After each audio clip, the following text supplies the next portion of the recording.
secret avait été bien gardé malgré la curiosité de tous, et notamment des journalistes impatients de vouloir informer leurs lecteurs avant la lettre. Il s'agissait de frapper un grand coup au jour J, choisi par Peugeot. Le lancement officiel eut lieu le 20 avril au Palais de Chaillot.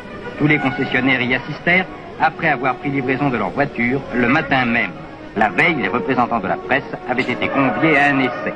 À ces deux réunions, les cinéastes des circuits d'actualité, la télévision et la radio étaient présents. Le soir même et le lendemain, ils allaient faire part au public de la naissance de la 403. Les magasins d'exposition étaient prêts, tout l'état-major de la maison était sur le pont et le soleil était de la partie, ce qui donnait un air de fête à cet événement bien parisien.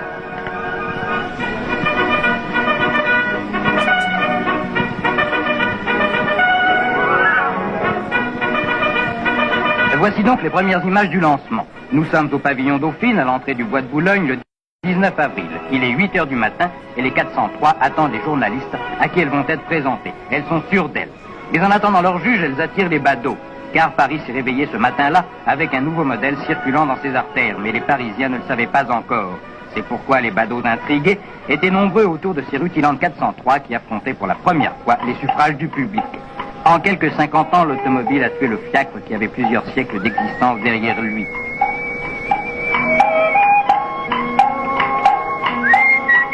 Ainsi va la vie, semble soupirer ce cocher avec regret, mais personne ne partage sa mélancolie. Car pour les autres, une nouvelle voiture, c'est un nouveau progrès, c'est un peu plus de vitesse et un peu plus de confort. Ils regardent.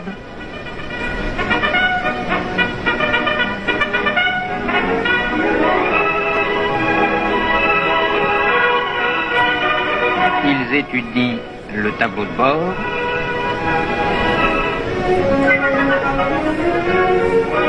Le moteur attire lui aussi les journalistes. Ils sont là, groupés, écoutant les explications d'un ingénieur de la maison, notant les renseignements qui, demain, permettront aux habitants des plus lointains villages de connaître, grâce à leurs journaux, les avantages nouveaux que leur apportera la 403. Mais les journalistes abandonnent maintenant pour un temps la 403, car voici qu'arrive M. Jean-Pierre Peugeot, à qui il demande aussitôt, naturellement, de prendre place au volant de cette voiture qu'il connaît de longue date.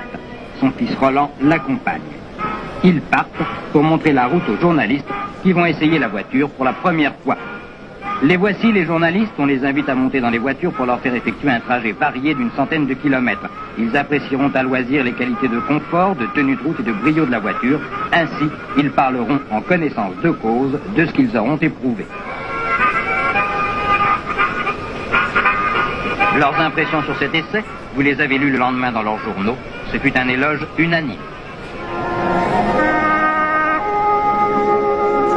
Il convenait de trouver un site agréable où photographes de presse et cinéastes d'actualité pourraient opérer tranquillement. Solitaire à cette heure matinale, le Précatelan fut choisi. On procéda alors à une nouvelle séance de démonstration avec le concours des gracieuses passagères. Sortez, mesdames. Oui, bien sûr.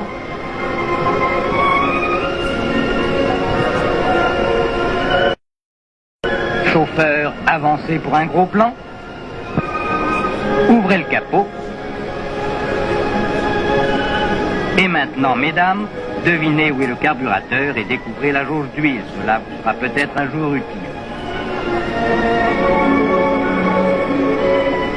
Puis, tout le monde regagne la porte Dauphine, port d'attache de la 403 en ce jour de présentation à la presse. De la 403, on en parle à toutes les tables durant le déjeuner, où l'on peut reconnaître Charles Farroux à droite de M. Jean-Pierre Peugeot et Jacques Godet à sa gauche. M. Roland Peugeot préside une autre table où l'on discute aussi de la 403. Enfin, M. Jean-Pierre Peugeot va prendre la parole. Le succès de la 203 est mondial, dit-il. Alors pourquoi Peugeot s'est-il préoccupé de créer un autre modèle? Parce qu'une partie de la clientèle 203 désirait une Peugeot plus spacieuse et tout de même économique. Ainsi est née la 403, dont la fabrication se développera à côté de celle de la 203. Ainsi, dès le lendemain matin, ce lecteur, entre des milliers d'autres, découvre la voiture dans son journal. C'est la fin du premier acte du lancement. La voiture est connue de tous. Ces 400 voitures, nous les retrouvons sagement alignées place du Trocadéro et dans les avenues avoisinantes.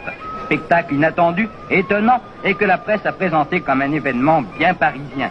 Là encore, les badauds sont nombreux qui regardent l'impeccable alignement de berline 403. En voici une qui, avant de quitter Paris, a décidé de flâner un peu. Suivons-la. Elle commence sa visite des quartiers les plus réputés par la Tour Eiffel, cette grande dame un peu désuète mais qui reste au cœur des Français et de tous les étrangers comme le symbole de Paris. La 403 descend par l'avenue Foch vers Neuilly.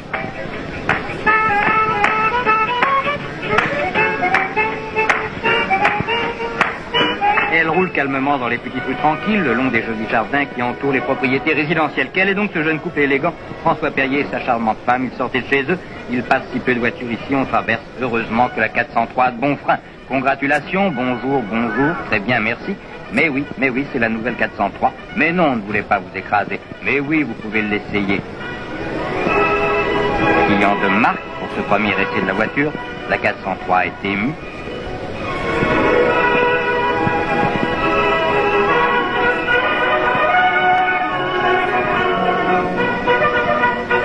Mais tout va bien.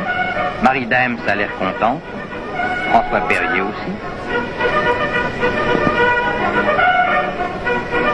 Du premier coup, ils ont été conquis, comme le seront bientôt les milliers d'automobilistes qui attendaient avec impatience cette nouvelle et magnifique réussite de Peugeot. Vive la 403, bravo Sochaux!